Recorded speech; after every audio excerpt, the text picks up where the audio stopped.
وهدانا سواء الطريق وجعل لنا التوفيق خير رفيق والصلاة والسلام على من أرسله هدى هو بالاهتداء حقيق ونورا به الاقتداء يليق وعلى آله وأصحابه الذين صعدوا في مناهج الصدق بالتصديق أما بعد فأعوذ بالله من الشيطان الرجيم بسم الله الرحمن الرحيم رب اشرح لي صدري ويسر لي أمري واحلل عقدة من لساني يفقهوا قولي۔ باب العلم انواریہ ایجوکیشنل سوسائٹی و جامعہ انواریہ حیدرآباد انڈیا کے زیر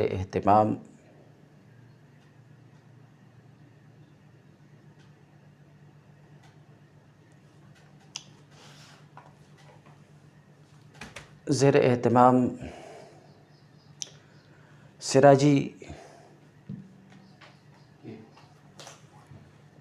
سراجی کا درس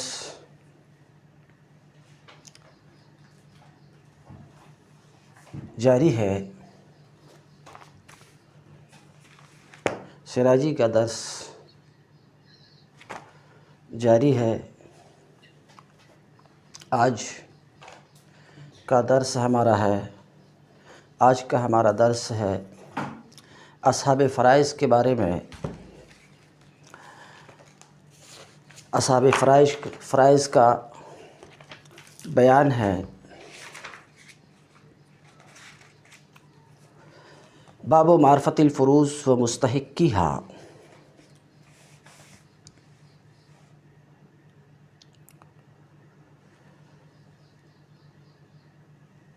فرائض حصے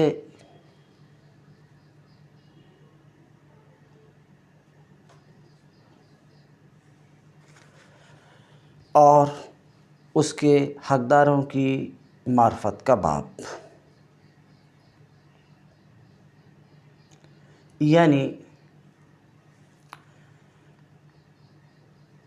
وارثین میں سے کن کے حصے مقرر ہیں اور وارثین میں سے کون حصے والے ہیں اور کن کے لیے کتنا حصہ ہے، اس باب میں اس کا بیان ہوگا۔ باب معرفت الفروض و مستحقیہا، حصے اور اس کے حقدار کی معرفت کا باب۔ باب کو رفع ہے اس لیے کہ یہ خبر ہے مبتدأ محذوف کی، اے ھذا باب معرفت الفروض و مستحقیہا، یہ باب ہے حصے اور حصوں کے حقداروں کی معرفت کا۔ الفروض المقدرہ فی کتاب اللہ تعالی ستۃ، وہ حصے جو اللہ تعالیٰ کی کتاب میں مقدر ہیں، وہ حصے جو اللہ تعالیٰ کی کتاب میں مقدر ہیں وہ 6 ہیں۔ الفروض حصے، المقدرہ جو مقدر ہیں، حصے جو مقدر ہیں۔ اب حصے انہوں نے کہا الفروض المقدرہ، وہ حصے جو مقدر ہیں، اس مقدرہ کی انہوں نے شرط لگائی کہ اللہ تعالیٰ کی کتاب میں۔ وجہ یہ ہے کہ حصے یا تو مقدر ہوں گے یا مقدر نہیں ہوں گے، مقدر ہوں گے یا نہیں ہوں گے۔ مقدر ہوں گے تو اللہ کی کتاب میں مقدر ہوں گے، تو یہاں پر مراد یہ ہے کہ وہ حصے جو اللہ تعالیٰ کی کتاب میں مقدر ہیں، کیونکہ کچھ حصے ہیں جو مقدر نہیں ہیں، وہ اسبات کے حصے ہیں۔ بہرحال حصے جو اللہ تعالیٰ کی کتاب میں مقدر ہیں وہ 6 ہیں۔ مطلب یہ نہیں کہ حصے 6 ہی ہیں، حصے تو بہت ہیں، مثلا نصف ہے، ثلث ہے، ربع ہے، خمس ہے، سدس ہے، ثمن ہے، یہ سب حصے ہیں، مگر یہ سارے حصے اللہ تعالیٰ کی کتاب میں مقدر نہیں ہیں، بلکہ اللہ تعالیٰ کی کتاب قرآن مجید میں جو حصے مقرر ہیں وہ 6 حصے ہیں۔ تو کہتے ہیں الفروض المقدرہ فی کتاب اللہ تعالی ستۃ، وہ حصے جو اللہ تعالیٰ کی کتاب میں مقدر ہیں، مقرر ہیں، وہ 6 ہیں۔ کیا کیا 6 ہیں؟ النصف، ان 6 حصوں میں سے ایک نصف ہے، دوسرا ربع ہے، تیسرا سمن ہے، چوتھا ثلثان ہے، پانچواں ثلث ہے، چھٹا سدس ہے۔ یہ وہ حصے ہیں جو اللہ تعالیٰ کی کتاب میں مقدر ہیں۔ نصف میں آتا ہوں، کسی بھی چیز کا آدھا، تو 2 کا نصف 1، 4 کا نصف 2، 8 کا نصف 4، 12 کا نصف 6، یہ نصف کا مطلب ہے۔ ربع 1/4، 1/4، تو 4 کا ربع 1، 8 کا ربع 2، 16 کا ربع 4، یعنی 16 کا 1/4 4 ہوتا ہے۔ ثمن 8واں حصہ،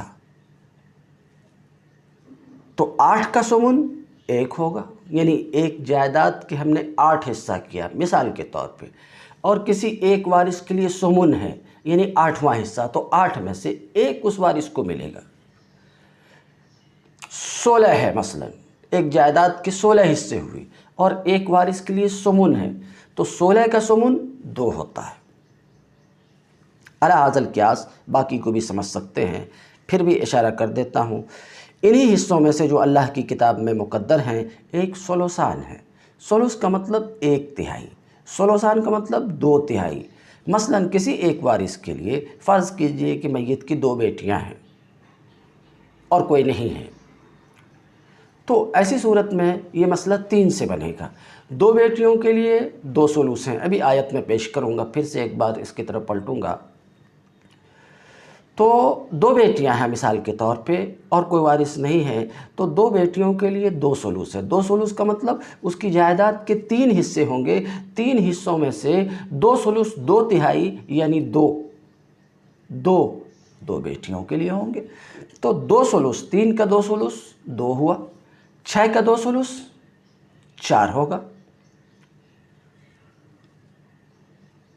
علی ھذا القیاس، اور اسی طریقے سے ایک حصہ ثلث ہے، ثلث کا مطلب 1/3۔ اسی طریقے سے ایک حصہ سدس ہے، سدس کا مطلب چھٹا حصہ۔ مثال کے طور پہ بعض صورت میں باپ کے لیے سدس ہے، تو اس کا مطلب یہ ہے کہ میت کی جائیداد کے 6 حصے ہوں گے اور 6 حصے میں سے چھٹا حصہ باپ کے لیے، مثال کے طور پر، ہر صورت میں باپ کے لیے سدس نہیں ہے، تو چھٹا حصہ باپ کے لیے، تو اب یہ اس جائیداد کے 6 حصے ہوں گے، 6 حصے میں سے چھٹا حصہ باپ کے لیے ہوگا، یعنی 6 میں سے 6 حصے میں سے 1 حصہ باپ کو ہوگا، یہ ہے حصے۔ تو بہرحال گفتگو یہ ہو رہی تھی کہ وہ حصے جو اللہ تعالیٰ کی کتاب میں مقدر ہے 6 ہیں، 6 میں سے 1 نصف ہے، 6 میں سے 1 نصف ہے۔ اللہ تبارک تعالیٰ نے 3 جگہوں میں قرآن پاک میں نصف کا ذکر فرمایا ہے۔ مثلا فرمایا ہے وَإِن كَانَتْ وَاحِدَةً اے البنت، اگر بیٹی ایک ہے، فَلَهَا النِّصْفُ، تو بیٹی کے لیے ایسی صورت میں نصف ہے۔ ایک جگہ نصف کا ذکر ہوا کتاب میں۔ اسی طریقے سے فرمایا وَلَكُمْ نِصْفُ مَا تَرَكَ أَزْوَاجُكُمْ، یہ دوسری جگہ نصف آیا، اور تمہارے لیے اے شوہرو کتنا ہے؟ تمہاری بیوی کی چھوڑی ہوئی جائیداد میں سے نصف ہے۔ میں ابھی صرف اتنا بتا رہا ہوں کہ نصف کتنی جگہ آیا ہے، یہ آپ مت سمجھ لیجئے گا شوہر کے لیے ہمیشہ نصف ہے، وہ تفصیل تو آگے آئے گی، اس کے لیے آپ کو انتظار کرنا پڑے گا۔ یہ دوسری جگہ ہے جہاں قرآن میں نصف آیا ہے۔ اسی طریقے سے ایک اور جگہ نصف آیا ہے فَلَهَا نِصْفُ مَا تَرَكَ، وَلَهُ، نبی اللہ رب العزت نے فرمایا کہ وَلَهُ أُخْتٌ فَلَهَا نِصْفُ مَا تَرَكَ، کسی کی بہن ہے، اکیلی بہن ہے، تو ایسی صورت میں اس بہن کے لیے اس کی چھوڑی ہوئی جائیداد میں سے، اس کے چھوڑے ہوئے مال میں سے نصف ہے۔ تو ہمارا مدعا یہ تھا، الجھنے کی ضرورت نہیں ہے، میں اتنا کہہ رہا تھا کہ اللہ کی کتاب میں جو حصے آئے ہیں 6 ہیں، 6 میں سے 1 نصف ہے۔ نصف اللہ کی کتاب میں 3 جگہوں پر آئے ہیں جس کو آپ نے سنا۔ اسی طریقے سے ایک حصہ ربع ہے جو اللہ کی کتاب میں آیا ہے، ایک حصہ ربع ہے۔ اللہ رب العزت نے اس کا ذکر فرمایا ہے 2 جگہوں میں۔ ربو کا ذکر اللہ رب العزت نے اپنی کتاب میں 2 جگہوں میں ذکر فرمایا ہے فَلَكُمْ أَيْ لِلْأَزْوَاجِ الرُّبُعُ مِمَّا تَرَكْنَا، تمہارے لیے یعنی شوہروں کے لیے کیا ہے 1/4 ہے بیویوں کے ترکہ میں سے، تو ایک جگہ ربو آیا۔ کہیں گے پہلے نصف کہتے، وہ تفصیل کے لیے آپ انتظار کیجیے، ابھی صرف ہمارا مدعا اتنا ہے کہ ربو کتنی جگہ آیا ہے اور کہاں کہاں آیا ہے۔ تو یہ ہے فَلَكُمْ أَيْ لِلْأَزْوَاجِ الرُّبُعُ مِمَّا تَرَكْنَا، اسی طریقے سے کتاب میں ہے وَلَهُنَّ الرُّبُعُ مِمَّا تَرَكْتُمْ، اور وَلَهُنَّ اور ان کے لیے یعنی زوجات کے لیے تمہارے ترکہ میں سے ربو ہے۔ اسی طریقے سے ایک حصہ سمن ہے، یہ سمن اللہ رب العزت نے اس کو اپنی کتاب میں ایک بار ذکر کیا ہے، فرمایا فَلَهُنَّ الثُّمُنُ مِمَّا تَرَكْتُمْ، تو ان کے لیے یعنی بیویوں کے لیے تمہارے ترکہ میں سے، تمہارے چھوڑے ہوئے مال میں سے سمن ہے، 8واں حصہ ہے۔ تو آپ نے دیکھا نصف اللہ کی کتاب میں 3 مواضع پہ آئے ہیں، ربو اللہ کی کتاب میں 2 جگہوں پہ، اور سمن صرف 1 جگہ میں۔ اسی طریقے سے ان حصوں میں سے جو اللہ کی کتاب میں آئے، ایک حصہ ثلثان بھی ہے۔ اللہ رب العزت نے 2 جگہوں میں اپنی کتاب میں ثلثان کو ذکر فرمایا ہے، فرمایا فَإِن كُنَّ أَيِ الْبَنَاتِ نِسَاءً فَوْقَ اثْنَتَيْنِ، اگر وہ یعنی بیٹیاں 2 اور اس سے بڑھ کر کے ہوں، فَلَهُنَّ ثُلُثَا مَا تَرَكَ، فَلَهُنَّ ثُلُثَا مَا تَرَكَ، تو اگر کسی کی 2 بیٹیاں ہیں تو اللہ رب العزت فرماتا کہ 2 بیٹیاں یا ان سے زائد ہیں، تو اللہ رب العزت فرماتا 2 یا 2 سے زائد بیٹیوں کے لیے ثلثا، 2 ثلث ہیں تمہارے چھوڑے ہوئے مال میں سے، تو ایک جگہ یہ ہے۔ اسی طریقے سے ایک اور موقع پہ فرمایا ہے فَإِن كَانَتَ اثْنَتَيْنِ فَلَهُمَا الثُّلُثَانِ، اگر وہ یعنی بہنیں 2 ہوں تو ان کے لیے 2 ثلث ہیں۔ تو آپ نے دیکھا کہ ثلثان اللہ کی کتاب میں 2 مواضع پر آئے ہیں کہ 2 یا اس سے زائد بیٹیاں ہیں تو ان کے لیے 2 ثلث ہیں، بہنیں 2 یا اس سے زائد ہیں تو ان کے لیے 2 ثلث ہیں۔ والثلث، اسی طریقے سے ثلث اس کا بھی ذکر 2 جگہ میں ہوا ہے، کتاب میں 2 جگہ میں ہوا ہے۔ اللہ رب العزت فرماتا ہے فَلِأُمِّهِ الثُّلُثُ، فَلِأُمِّهِ الثُّلُثُ، ماں کے لیے کتنا ہے؟ 1/3 ہے۔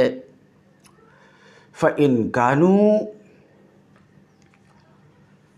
اے ام ولد اکثر من ذالک فہم شرکاء فی الثلث، اسی طریقے سے ہے کہ اگر اخیافی اولاد، ماں شریک اولاد 1 سے بڑھ کر کے ہیں تو ان کے لیے ثلث ہے۔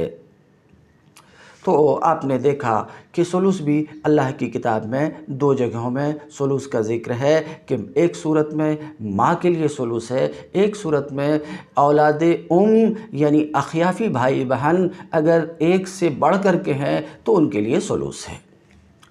والسدس، اسی طریقے سے ان 6 حصوں میں سے ایک حصہ سدس ہے۔ اللہ رب العزت نے 3 مواقع پر سدس کا ذکر فرمایا ہے، 3 مواضع پر سدس کا ذکر فرمایا ہے۔ مثلاً ایک جگہ اللہ رب العزت نے فرمایا وَلِأَبَوَيْهِ لِكُلِّ وَاحِدٍ مِّنْهُمَا السُّدُسُ، والدین میں سے ہر ایک کے لیے سدس ہے۔ تو یہ پہلا موقع ہے جہاں سدس آیا، ایک جگہ یہ ہے جہاں پہ سدس آیا، والدین میں سے ہر ایک کے لیے سدس ہے، یعنی باپ کے لیے بھی سدس، ماں کے لیے بھی سدس ہے۔ یہ نہیں سمجھیے کہ ہر صورت میں صرف اس بات کو بیان کر رہا ہوں کہ یہ حصے کا اللہ کی کتاب میں کتنی جگہ ذکر ہے۔ تو سدس مثال کے طور پہ اس کا اللہ کی کتاب قرآن مجید میں 3 مواضع پر ذکر ہے۔ 3 مواضع میں سے ایک جگہ یہ ہے وَلِأَبْوَيْهِ وَلِأَبَوَيْهِ لِكُلِّ وَاحِدٍ مِّنْهُمَا السُّدُسُ، اور والدین میں سے ہر ایک کے لیے سدس ہے، چھٹا حصہ۔ اور دوسری جگہ فَإِن كَانَ لَهُ إِخْوَةٌ فَلِأُمِّهِ السُّدُسُ، تو میت کے اگر ایک سے بڑھ کر بھائی ہیں یا بہن بھی ہیں، وہ تفصیل آئے گی، اگر ایک سے بڑھ کر کے بھائی ہیں تو ایسی صورت میں میت کی ماں کو سدس ملے گا۔ یہ دوسری جگہ۔ اسی طریقے سے اولاد کے سلسلے میں اللہ رب العزت فرماتا ہے وَلَهُ أَخٌ وَأُخْتٌ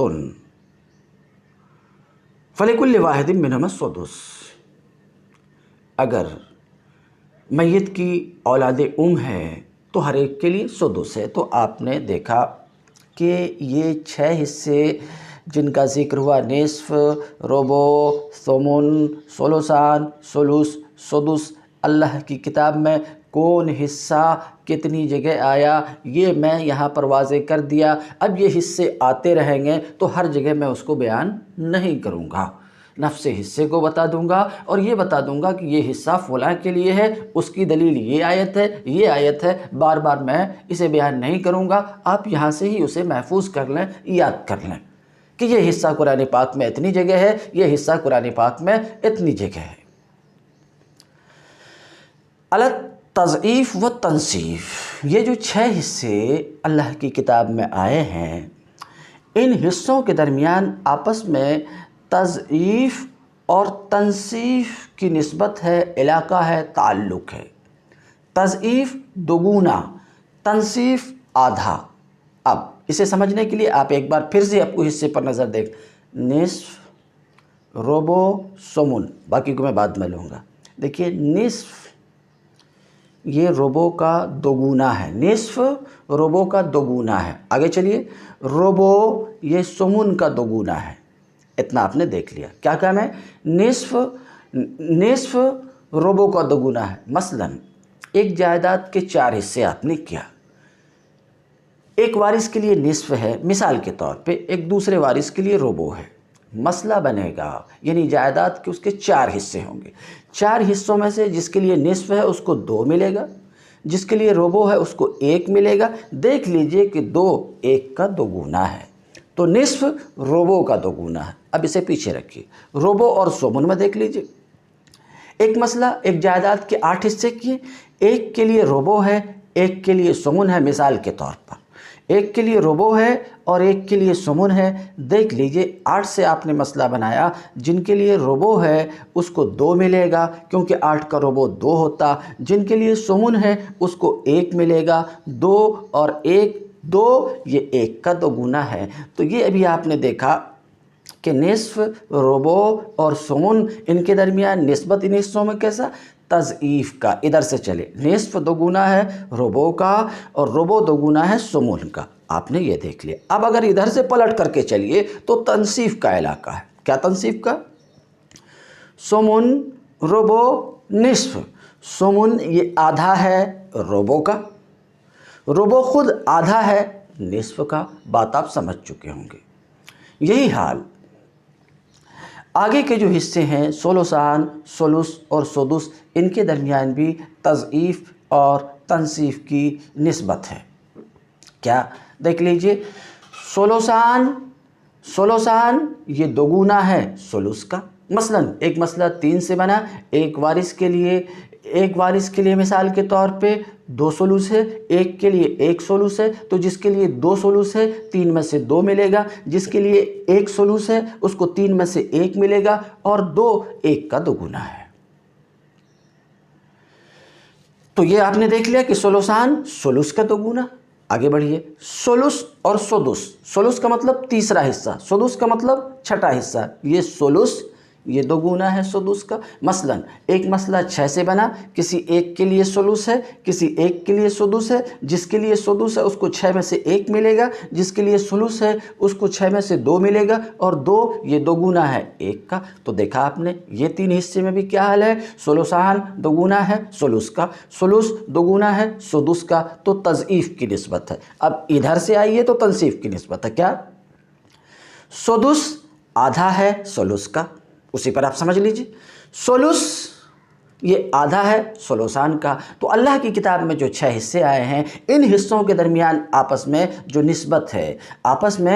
نسبت ہے وہ تضعیف اور تنصیف کا، یعنی ایک حصہ دوسرے حصے کا دوگنا ہے، ایک حصہ دوسرے حصے کا دوگنا ہے، اسی طریقے سے ایک حصہ دوسرے حصے کا آدھا ہے۔ ایک طرف سے چلتے تو دوگنا ہوتا ہے، دوسری طرف سے چلتے تو آدھا ہوتا ہے۔ بات شاید واضح ہو چکی ہے۔ اتنی دیر جو میں نے گفتگو کیا ہے، اس گفتگو کو 1 منٹ میں سمیٹا جا سکتا ہے کہ جن وارثین کے حصے اللہ تعالیٰ کی کتاب میں مقدر ہیں، مقرر ہیں، وہ حصے کتنے ہیں اور کیا ہے؟ تو کہا کہ حصے 6 ہیں، اور کیا ہے؟ تو نصف ہے، ربع ہے، ثمن ہے، ثلثان ہے، ثلث ہے، سدس ہے۔ اتنی بات ہوئی۔ دوسری بات، یہ جو حصے اللہ کی کتاب میں آئے، ان کے درمیان آپس میں کیسی نسبت ہے، آپس میں کیسا تعلق ہے؟ تو میں بتایا کہ ان کے درمیان آپس میں تضعیف کا تعلق ہے، تضعیف کی نسبت ہے اور تنصیف کی نسبت ہے، یعنی ایک حصہ دوسرے حصے کا دوگنا ہے، اسی طریقے سے ایک حصہ دوسرے حصے کا آدھا ہے۔ اب اہم ترین سوال یہ، ربع 1/4، مثال کے طور پہ ایک شخص کی جائیداد میں ایک وارث کے لیے ربع ہے اور کوئی دوسرا وارث بھی ہے، اس سے ہمیں بحث نہیں، آپ کو ربع سمجھنا ہے۔ تو اب یہ مسئلہ 4 سے بنے گا، 4 سے، جس کے لیے ربع ہے اس کو 4 میں سے 1 ملے گا۔ تو دیکھیے ایک، یعنی ایک چیز کے 4 ٹکڑے کیے، 4 ٹکڑے میں سے ربع مل رہا تو 1 مل رہا، تو یہ 1/4 کا ربع ہے۔ بات واضح ہوئی سید صاحب؟ بات واضح ہوئی میری؟ جی کہیں پر بھی آپ کو بالکل، آپ کو جہاں پر بھی ضرورت ہو، جہاں بھی آپ محسوس کریں ضرور پوچھیں گے، آپ پوچھیں گے، مجھے خوشی ہوگی اور بہت اچھا لگے گا۔ جی ماشاءاللہ ماشاءاللہ ماشاءاللہ ماشاءاللہ، بالکل آپ پوچھیں گے، جتنا پوچھیں گے اتنی زیادہ مجھے خوشی ہوگی۔ وَأَصْحَابُ هَذِهِ السِّهَامِ، اب آپ نے دیکھ لیا کہ وہ حصے جو اللہ کی کتاب میں آئے 6 ہیں، وہ یہ ہیں۔ اب اہم سوال یہ کہ یہ جو حصے اللہ کی کتاب میں آئے ہیں، ان حصے والے کون کون لوگ ہیں اور کس کے لیے کتنے حصے ہیں؟ تو کس کے لیے کتنے حصے ہیں یہ تو شاید آج بیان نہیں ہو پایا، اگر موقع ملا تو بیان کریں گے انشاءاللہ، مگر ان حصے والے کون کون لوگ ہیں اور کتنے لوگ ہیں، یہ امپورٹنٹ سوال یہاں پر ہے۔ تو اس سلسلے میں عرض کریں گے ان حصے والے، ہیلو جی فرمائیں سید صاحب، کچھ سوال کر رہے ہیں آپ؟ آواز نہیں آ رہی ہے؟ ہاں آ رہی ہے، فرمائیے۔ جی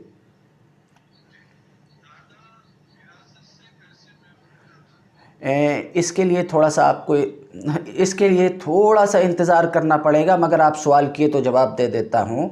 ابھی جو میں بتا رہا ہوں کہ ان حصے والے، پھر میں پلٹوں گا، ان حصے والے 12 لوگ ہیں، یہ بیان کر رہا ہوں۔ تو 12 میں ایک دادا بھی ہے، 12 میں ایک دادا بھی، ابھی فوراً میں اس بات کو بیان کرتا ہوں، مگر ابھی اس کا بیان ہے، پھر 12 میں سے ہر ایک کی تفصیل آئے گی، تھوڑا انتظار کرنا پڑے گا۔ مگر آپ نے سوال کیا تو جواب دے دیتا ہوں۔ دادا محروم اس وقت ہو جاتا ہے، مجھے مفرد وے میں گفتگو کرنا پڑتا ہے کہ کبھی کبھار، دادا کب محروم ہوتا ہے؟ میت یعنی مرنے والا شخص جو مرا ہے، مثلا میت کا باپ بھی ہے دادا بھی ہے، میت کا باپ بھی ہے دادا بھی ہے، تو ایسی صورت میں دادا محروم ہوگا، یعنی میت کے باپ کی موجودگی میں دادا محروم ہوگا، دادا کو کچھ نہیں ملے گا۔ کیوں ہوگا اس کی وجہ تو آگے بیان کروں گا۔ بات صاف ہوئی سید صاحب؟ جی، تو میں یہ کہہ رہا تھا ان حصے والے، یہ جو اللہ کی کتاب میں 6 حصے ہیں، ان حصے والے کتنے لوگ ہیں؟ تو بات صاف رہے، یہ 12 لوگ ہیں۔ اردو زبان میں کہا ان حصے والے، ان 6 حصے والے، اردو زبان میں کہا۔ اب اس کو عربی زبان میں ہم بولیں گے اصحاب الفرائض۔ تو اصحاب الفرائض کا مفہوم آپ کو سمجھ میں آ گیا ہوگا کہ وہ جن کے حصے اللہ کی کتاب میں مقرر ہیں، مقدر ہیں۔ وَأَصْحَابُ هَذِهِ السِّهَامِ 12 نفرا، ان حصے والے 12 انسان ہیں، وہ جن کے حصے اللہ کی کتاب میں مقدر ہیں، ان حصے والے، عربی زبان میں اب بولتا رہوں گا، اصحاب فرائض کتنے انسان ہیں؟ 12 انسان ہیں۔ تفصیل یہ ہے، 4 من الرجال، 4 مردوں میں سے ہیں۔ اصحاب فرائض 12 جن کے حصے اللہ کی کتاب میں مقرر ہیں، 12 میں سے 4 مرد ہیں اور 8 عورتیں ہیں۔ کیا مطلب؟ 4 مرد وہ ہیں جن کے حصے اللہ کی کتاب میں مقرر ہیں وارثین میں سے، اور 8 عورتیں وارثین میں سے وہ ہیں جن کے حصے اللہ کی کتاب میں مقرر ہیں۔ اصحاب فرائض کے سلسلے میں بات واضح ہو چکی۔ وَأَصْحَابُ هَذِهِ السِّهَامِ، اور ان حصے والے 12 انسان ہیں، 4 من الرجال، 4 مردوں میں سے ہیں۔ وہ کون کون ہیں؟ وہ کون کون ہیں؟ نمبر 1 اب، باپ۔ نمبر 2 والجد الصحیح، اور جد صحیح۔ ابھی جد صحیح کی میں تعریف کروں گا، موٹے لفظ میں سمجھ لیجئے جد صحیح سے کیا مراد ہے۔ دادا، پردادا، پردادا کے ابو، پردادا کے دادا، یہ سب جد صحیح ہیں۔ تو جد صحیح بھی اصحاب فرائض میں سے ہیں، ان مردوں میں سے ہے جن کے حصے اللہ کی کتاب میں مقدر و مقرر ہے۔ تو 2 ہو گئے، اصحاب فرائض میں سے ایک اب ہے، باپ ہے، دوسرے جد صحیح ہے۔ اگر آپ کہیں گے کہ جد صحیح کی تعریف کیا ہے تو میں عرض کروں گا، جد صحیح اس دادا کو کہتے ہیں، جد صحیح اس دادا کو کہتے ہیں جس کی میت کی طرف نسبت میں مؤنث کا واسطہ بیچ میں نہ آئے۔ جیسے جسے ہم دادا کہتے ہیں، جب اس دادا کا میت سے رشتہ جوڑا جائے گا تو بیچ میں کوئی مؤنث نہیں آتی۔ کیوں؟ کیونکہ دادا کا تعلق میت سے اس کے اپنے بیٹے اور میت کے باپ کے واسطے سے ہے، تو بیچ میں کوئی عورت نہیں آئی، لہٰذا جسے ہم دادا کہتے ہیں وہ جد صحیح ہے۔ اوپر جائیے، پردادا، پردادا بھی جد صحیح ہے۔ کیوں؟ کیونکہ اس کا میت کی طرف نسبت میں، اس کے میت کی طرف تعلق میں، اپنی زبان میں کہیں کہ جب اس کا تعلق میت سے ہم جوڑیں گے تو بیچ میں کوئی عورت نہیں آتی، کیونکہ پردادا کا میت سے جو تعلق ہے میت کے باپ اور دادا کے واسطے سے ہے، تو بیچ میں باپ دادا ہے، کوئی مؤنث نہیں ہے، تو پردادا بھی جد صحیح ہے۔ پردادا کے ابو، وہ بھی جد صحیح ہے، کیونکہ اس کے بھی جب میت کی طرف ہم نسبت کرتے تو درمیان میں کوئی عورت نہیں آتی۔ تو جد صحیح کا مفہوم یہ ہے کہ اس دادا کو کہتے ہیں جس کی میت کی طرف نسبت میں مؤنث کا واسطہ بیچ میں نہ آئے، جیسے کہ دادا، جیسے پردادا، جیسے سکڑ دادا، اوپر تک۔ تو اصحاب فرائض میں سے ایک کون ہے؟ دادا۔ 2 ہو گئے۔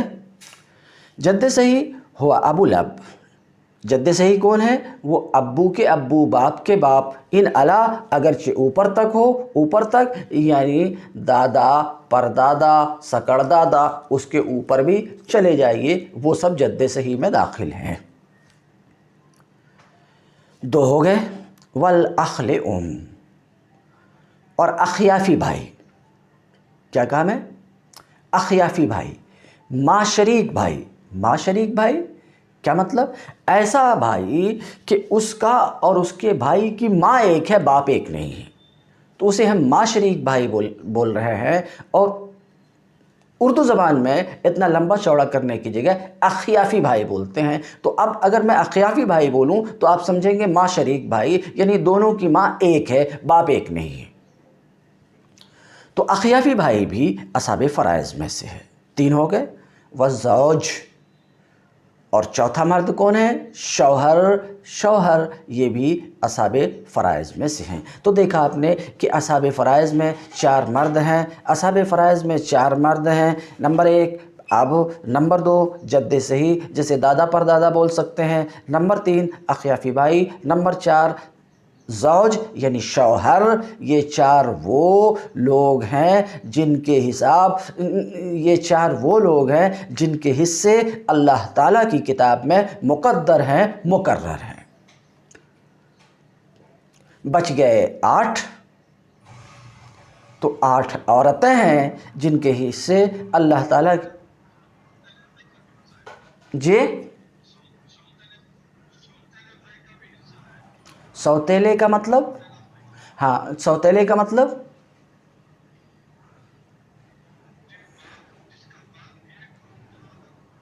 باپ ایک ہے، ماں الگ ہے، اسے عربی زبان میں اللاتی بھائی بولتے ہیں۔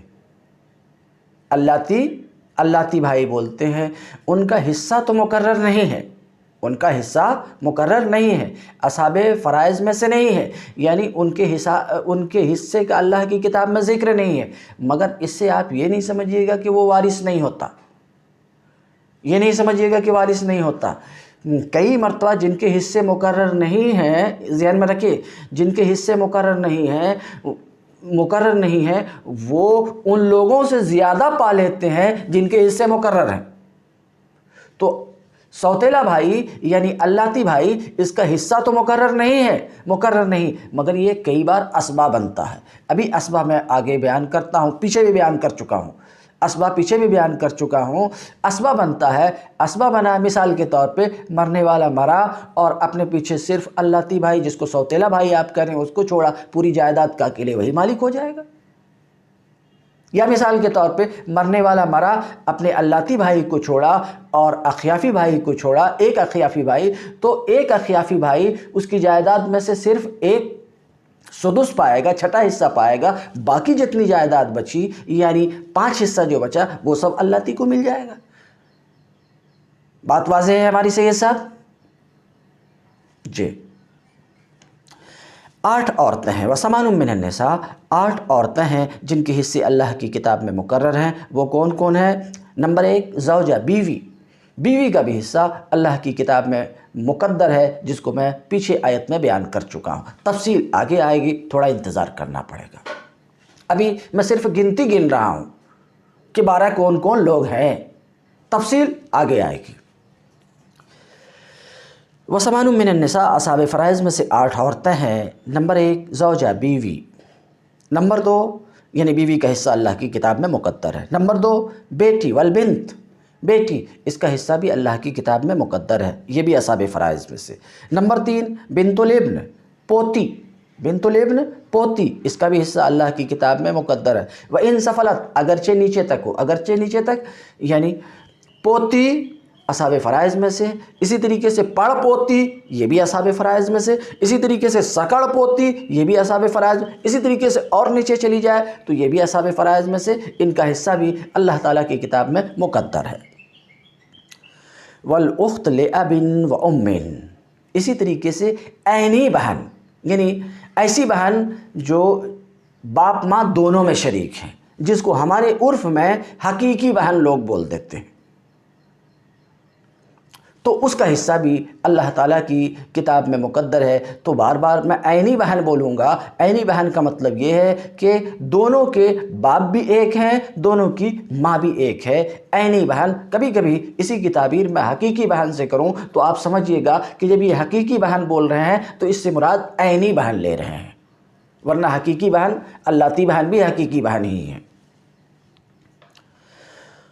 تو اخت لابن و امن، اور اسی طریقے سے عینی بہن یہ بھی اصحاب فرائض میں سے، والاخت لاب اسی طریقے سے اللاتی بہن، اللاتی بہن باپ شریک بہن، یعنی دونوں کے باپ ایک ہیں ماں ایک نہیں ہے، اس کا حصہ بھی اللہ کی کتاب میں مقدر ہے، وہ بھی اصحاب فرائض میں سے۔ اسی طریقے سے والاخت لام ماں شریک بہن جس کو میں اخیافی بہن کہہ رہا ہوں، یہ بھی اصحاب فرائض میں سے ہیں۔ والام اسی طریقے سے ماں یہ بھی اصحاب فرائض میں سے ہیں، یعنی ان لوگوں میں سے ہیں جن کے حصے اللہ کی کتاب میں مقدر اور مقرر ہے۔ والجدۃ الصحیحہ اور جدہ صحیحہ، اپنی تھوڑی دیر کے لیے سمجھ لیجئے، میں جدہ صحیحہ کی تعریف بیان کرتا ہوں۔ دادی، پردادی، سکڑ دادی، ان کے حصے بھی اللہ کی کتاب میں مقدر ہیں۔ تو یہ پورے 12 ہو گئے، 4 مرد 8 عورت۔ خوب یاد رکھیے یہ اصحاب فرائض کہلاتے ہیں۔ اصحاب فرائض کا مطلب یہ ہے کہ ان کے حصے اللہ کی کتاب میں مقدر ہیں۔ اب سوال یہ تھا کہ جدہ صحیحہ جو آپ نے کہا، یہ جدہ صحیحہ یوں تو آپ نے سمجھا دیا کہ جدہ صحیحہ جیسے کہ دادی، جدہ صحیحہ جیسے کہ پردادی، پردادی جیسے کہ جدہ صحیحہ جیسے سکڑ دادی، جدہ صحیحہ جیسے کہ نانی، یہ تو آپ نے سمجھا دیا، مگر اس کی تعریف کیجئے کہ اس کے سوا بھی کوئی ہے، یہ معلوم ہو جائے۔ تو جدہ صحیحہ کسے کہتے ہیں؟ جدہ صحیحہ وہ جدہ ہے، یعنی وہ دادی یا نانی ہے جس کی نسبت میت کی طرف کی جائے تو درمیان میں جد فاسد، میں ابھی بیان کر چکا ہوں، نانا مثلا، اور بھی جد فاسد میں داخل ہوتے ہیں۔ تو جدہ صحیحہ وہ جدہ ہے، جدہ صحیحہ وہ جدہ ہے جس کی نسبت میت کی طرف کی جائے، جس کا تعلق میت سے جوڑا جائے تو درمیان میں جد فاسد نہ آئے، سمجھنے کے لیے نانا نہ آئے۔ اگر نانا میں درمیان میں آ گیا تو ایسی صورت میں، موٹے لفظ میں نانا بول رہا ہوں ورنہ جد فاسد ہی صحیح ہے، درمیان میں جد فاسد نہ آئے۔ اگر درمیان میں جد فاسد آ جاتا ہے تو پھر وہ جدہ صحیحہ نہیں ہوگی۔ تو جدہ صحیحہ بننے کے لیے ضروری ہے کہ درمیان میں جد فاسد نہ آئے۔ تو آپ مثال کے طور پہ دیکھ لیجئے، دادی اور میت، دادی کا میت سے تعلق جوڑیے تو درمیان میں جد فاسد نہیں آتا، بلکہ اس کا تعلق میت کے باپ اور اس کے اپنے بیٹے کے واسطے سے ہوتا ہے، یعنی یہ اپنا تعلق جوڑنے میں جد فاسد کی محتاج نہیں، کیونکہ جد فاسد ہے ہی نہیں یہاں پر۔ اسی طریقے سے نانی یہ بھی جدہ صحیحہ ہے، نانی یہ بھی جدہ صحیحہ ہے، کیونکہ جب میت سے اس کا تعلق جوڑا جائے، میت کی طرف اس کی نسبت کی جائے تو درمیان میں نانا نہیں آتا ہے، نانا کے واسطے سے اس کا میت سے تعلق نہیں ہے، اس لیے نانی بھی جدہ صحیحہ ہے۔ والجدۃ الصحیحہ اور اصحاب فرائض میں سے جو ایک جدہ صحیحہ ہے، یہ کون ہے؟ ہی التی لا يدخل فی نسبتها الی المیت جد فاسد۔ جدہ صحیحہ وہ جدہ ہے کہ میت کی طرف اس کی نسبت کرنے میں بیچ میں کوئی جد فاسد نہ آئے۔ تو آپ نے سماعت فرمایا۔ ابھی اتنی دیر جو میں گفتگو کیا 1 منٹ میں سمیٹتا ہوں۔ کل حصے جو اللہ تعالیٰ کی کتاب میں آئے ہیں وہ 6 ہیں، وہ نصف ہے، ربع ہے، ثمن ہے، ثلثان ہے، ثلث ہے، سدس ہے۔ نمبر 1، ان حصے والے یعنی اصحاب فرائض کل 12 لوگ ہیں، 12 میں سے 4 مرد ہیں، 8 عورتیں ہیں۔ 4 مرد کون ہیں؟ باپ ہے، جد صحیح ہے، اور اخ لام ہے، اور زوج ہے، یہ 4 مرد ہوئے۔ 8 عورتیں ہیں، 8 عورتیں کون ہیں؟ بیوی ہے، بیٹی ہے، پوتی ہے نیچے تک، عینی بہن ہے، اور اللاتی بہن ہے، اور اخیافی بہن ہے، اور ماں ہے۔ یہ 8 عورتیں ہوئی، 4 مرد ہوئے، اتنا میں بیان کیا، 2 باتیں ہوئی، حصوں کو بیان کیا، حصے والے اصحاب فرائض کو بیان کیا، بیچ میں 2 لفظ مشکل آ گیا تھا، اس کی تعریف میں کر دی، جد صحیح اور جد صحیحہ اور جد صحیح اور جد صحیحہ، 2 مشکل لفظ آئے تھے، اس کی میں تعریف کر دیا۔ پوری گفتگو کا نچوڑ صرف اتنا ہے۔ اب جی سید صاحب، جی نانا نہیں، دادا موجود رہے یا نہ موجود رہے، نانا اصحاب فرائض میں سے بھی نہیں ہیں، اسبا بھی نہیں ہیں، نانا کو میت کے ترکہ سے کچھ نہیں ملے گا، نانا کو میت کے ترکہ میں سے کچھ نہیں ملے گا۔ کیوں؟ کیونکہ وہ اصحاب فرائض میں سے بھی نہیں ہے، اسبا میں سے بھی نہیں ہے، کچھ نہیں ملے گا۔ ہاں ذوی الارحام میں سے ہیں، ذوی الارحام کا ابھی تک میں ذکر نہیں کیا، وہ رشتہ دار جو اصحاب فرائض بھی نہ ہو، اسبا بھی نہ ہو، اور وہ وارثین میں ہیں، قریبی رشتہ دار ہیں، تو وہ ذوی الارحام کہلاتے ہیں۔ ذوی الارحام کو کب ملے گا؟ ذوی الارحام کو اس وقت ملے گا جب کہ اصحاب فرائض بھی نہ ہو، اسبا بھی نہ ہو، تب ذوی الارحام کو ملے گا۔ شروع میں اس کی تفصیل میں بیان کر چکا ہوں کہ میت کی تقسیم کس طریقے سے ہوگی، کس کو پہلے دیا جائے گا، کس کو بعد میں دیا جائے گا۔ اور کچھ ماشاءاللہ، ہاں نہیں، بالکل آخری سوال نہیں کیجیے، بار بار جتنا سوال کریں گے اتنی خوشی ہوگی۔ جی یس،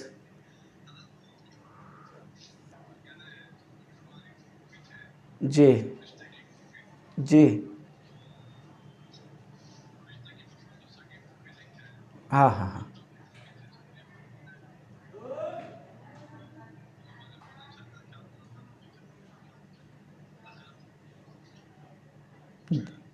جی جی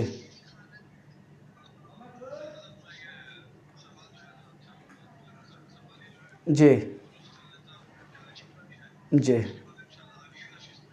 ہاں بالکل بالکل بالکل، اگلی نشست میں سوال کریں، سوال جتنا زیادہ آپ مجھ سے کریں گے اتنی زیادہ مجھے خوشی ہوگی۔ سید صاحب جتنا زیادہ، جتنا زیادہ،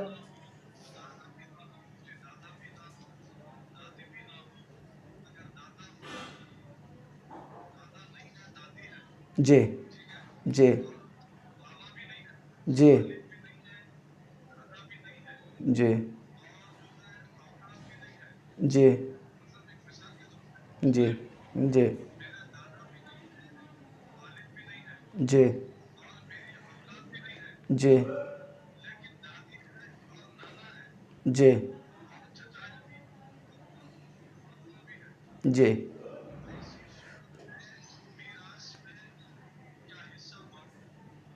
جی نہیں، میں سمجھ گیا، آپ کا سوال سمجھ گیا کہ میت کی دادی ہے، ماموں ہے، چچا ہے اور دوسرے رشتہ دار ہیں، تو کس کو کیا ملے گا، یہی پوچھنا چاہ رہے ہیں۔ جواب یہ ہے کہ دادی کو ملے گا، دادی کو کتنا ملے گا؟ 6واں حصہ ملے گا، اس کی جائیداد میں سے 6واں حصہ ملے گا، اور جو بچے گا وہ سب چچا کو ملے گا، باقی دوسرے کو کچھ نہیں ملے گا۔ آگے بڑھیں سے یہ سب، جی جی اب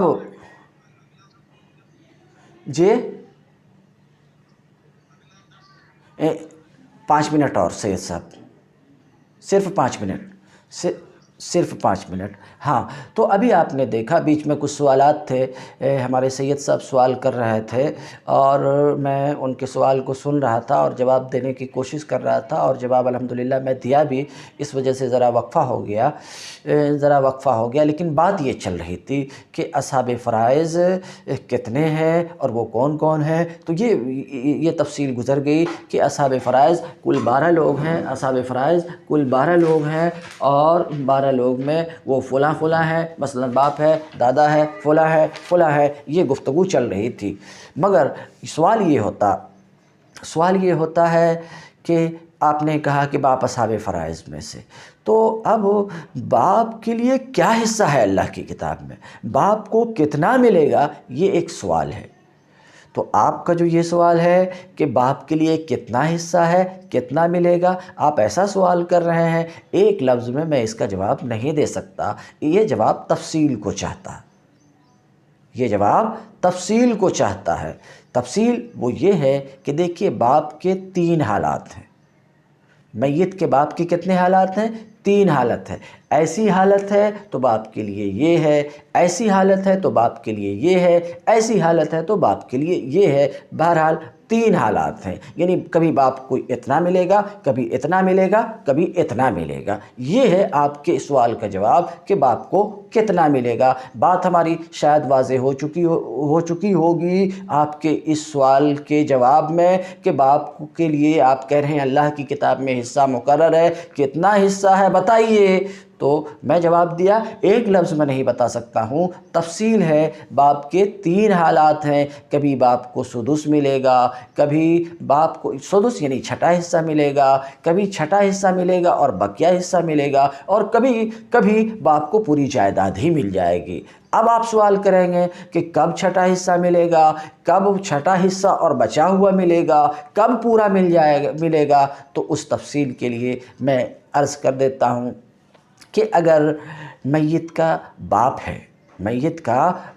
ہے یعنی مرنے والا شخص اپنے پیچھے باپ کو چھوڑا ہے اور بیٹا کو چھوڑا ہے مثال کے طور پہ، یا پوتا کو چھوڑا، وہ تفصیل آ رہی ہے میں کتاب پڑھوں گا، تو میت اپنے پیچھے اپنے بیٹا کو چھوڑا ہے، یا پوتا کو چھوڑا ہے، یا پڑ پوتا کو چھوڑا ہے، یا سکڑ پوتا کو چھوڑا ہے، یا نیچے تک چھوڑا ہے، اور میت کا باپ بھی ہے، تو ایسی صورت میں باپ کو میت کے طریقہ سے چھٹا حصہ ملے گا، اور باقی جتنا ہے اس کے بیٹا یا پوتا یا پڑ پوتا یا سکڑ پوتا کو ملے گا۔ تو آپ کا سوال یہ تھا کہ میت کو کتنا ملے گا، تو ہم نے کیا کہا کہ دیکھنا پڑے گا کہ میت اب کے وارثین میں کون کون ہیں، اس کا بیٹا، پوتا، پڑ پوتا، سکڑ پوتا، ایسا کچھ ہے کیا۔ اگر ایسا کچھ ہے تو ایسی صورت میں میت کے باپ کو چھٹا حصہ ملے گا۔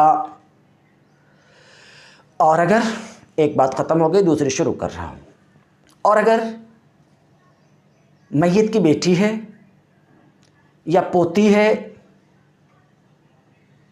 یا پڑ پوتی ہے یا سکڑ پوتی ہے یا اس سے نیچے والی پوتی ہے، تو پھر باپ کو کتنا ملے گا، یہ آپ کا سوال ہے۔ جواب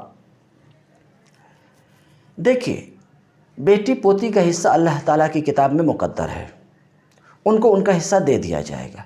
اس صورت میں باپ کے لیے چھٹا حصہ ہے، اس چھٹا حصہ پانے کے بعد بیٹیوں کو دیے جانے کے بعد جتنا کچھ بچے گا وہ بھی باپ کو مل جائے گا۔ تو باپ چھٹا حصہ بھی پائے گا، اور بیٹیوں کو دیے جانے کے بعد، بیٹیوں پوتیوں سب ان کو دیے جانے کے بعد جو بچے گا وہ بھی باپ کو مل جائے گا۔ یہ دوسری حالت ہوئی۔ تیسری حالت، میت کا باپ ہے، اس کی کوئی اولاد نہیں ہے، بیٹا بھی نہیں ہے، بیٹی بھی نہیں ہے، پوتا بھی نہیں ہے، پوتی بھی نہیں، پڑپوتا بھی نہیں، پڑپوتی بھی نہیں، سکڑ پوتا بھی نہیں، سکڑ پوتی بھی نہیں، تو ایسی صورت میں کل جائیداد میت کے باپ کو ملے گا۔ تو بات ہماری صاف ہو چکی کہ باپ کے 3 حالات ہیں، باپ کے 3 حالات ہیں۔ اب کتاب ملاحظہ فرمائے،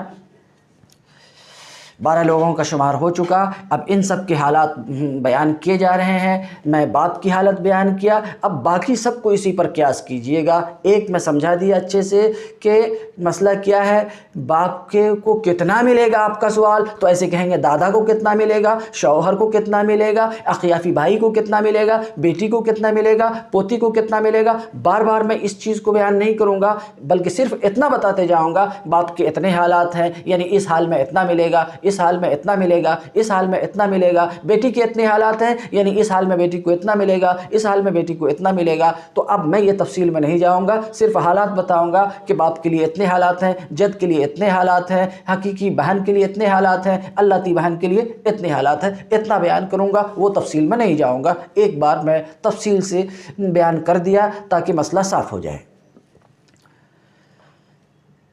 اما الاب فلہ احوال ثلاث، تفصیل 12 کی تفصیل، اما تفصیل کے لیے آتا ہے، وہ 12 لوگ جو اجمالی طور پہ ذکر ہو، اب اس کی تفصیل یہاں سے شروع ہوتی۔ رہے باپ تو باپ کے 3 حالات ہیں۔ نمبر 1 الفرض المطلق، حصہ مطلق، وہ کیا ہے؟ سدس ہے۔ اسی آیت کی بنا پر جو میں پڑھا تھا وَلِأَبَوَيْهِ لِكُلِّ وَاحِدٍ مِّنْهُمَا السُّدُسُ، والدین میں سے ہر ایک، باپ ماں میں سے ہر ایک کے لیے سدس ہے۔ اب بار بار میں یہ آیت اور دلیل نہیں بیان کروں گا کیونکہ میں بیان کر چکا۔ 3 حالات ہیں۔ نمبر 1 الفرض المطلق، باپ کے لیے فرض مطلق ہے۔ فرض مطلق کیا؟ سدس، چھٹا حصہ ہے۔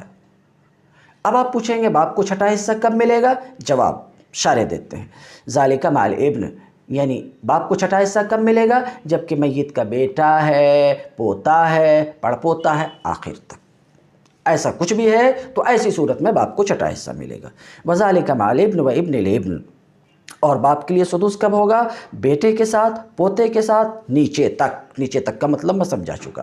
یہ باپ کی ایک حالت تھی۔ دوسری حالت سماعت فرمائیے، باپ کے لیے فرض مطلق ہے یعنی چھٹا حصہ ہے، اور جو بچ جائے وہ ہے، یہ کب ہوگا؟ جبکہ میت کی بیٹی ہے یا پوتی ہے نیچے تک، تو ایسی صورت میں باپ اپنا حصہ یعنی چھٹا حصہ بھی پائے گا، اور بیٹی پوتیوں کو حصہ دیے جانے کے بعد جو بچے گا وہ بھی پائے گا۔ دوسری حالت باپ کی ہے فرض اور اسبہ ہونے کی ایک ساتھ، یعنی حصہ اپنا حصہ بھی پائے گا، جو بچ جائے گا اسے بھی پائے گا۔ یہ کب ہوگی؟ باپ کی یہ حالت کب ہے؟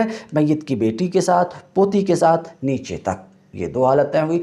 تیسری حالت میت کی باپ کی کیا ہے؟ اسبہ محض ہونے کی۔ اسبہ محض یعنی کل جائیداد کا مالک باپ ہی ہوگا۔ یہ کب ہوگا؟ اسبہ محض یعنی جتنا بھی مال رہے گا اصحاب فرائض کو دینے کے بعد، وہ سب باپ کے لیے ہوگا۔ یہ کب ہوگا؟ ذالک عند عدم الولد و ولد الابن۔ باپ اسبہ محض کب ہوگا؟ اسبہ محض کی پھر ایک بار تعریف آئے گی، پہلے بھی بیان کر چکا ہوں کہ اصحاب فرائض سے جو بچ جائے ان سب کو لے لے، وہ اسبہ محض ہوتا۔ تو باپ اسبہ محض کب ہوگا؟ جب کہ میت کی کوئی اولاد نہیں۔ اولاد بیٹے اور بیٹی دونوں کو اولاد بولتے ہیں، بیٹا کو بھی اولاد بولتے ہیں، بیٹی کو بھی اولاد بولتے ہیں۔ جب کہ میت کی کوئی اولاد نہیں ہے، یعنی بیٹا نہیں ہے، بیٹی نہیں، اسی طرح اولاد ابن نہیں ہے، پوتا نہیں ہے، پوتی نہیں، اسی طریقے سے نیچے تک پڑپوتا نہیں ہے، پڑپوتی نہیں ہے، تو ایسی صورت میں باپ اسبہ محض ہوگا کہتے ہیں۔ باپ کی تیسری حالت ہے کیا؟ اسبہ محض ہونے کی۔ یہ کب؟ جبکہ اس کی ولد نہ ہو، یعنی میت کا بیٹا بیٹی نہیں ہے، پوتا پوتی نہیں ہے، نیچے تک۔ تمت 10 اليوم وآخر دعوانا ان الحمد للہ رب العالمین۔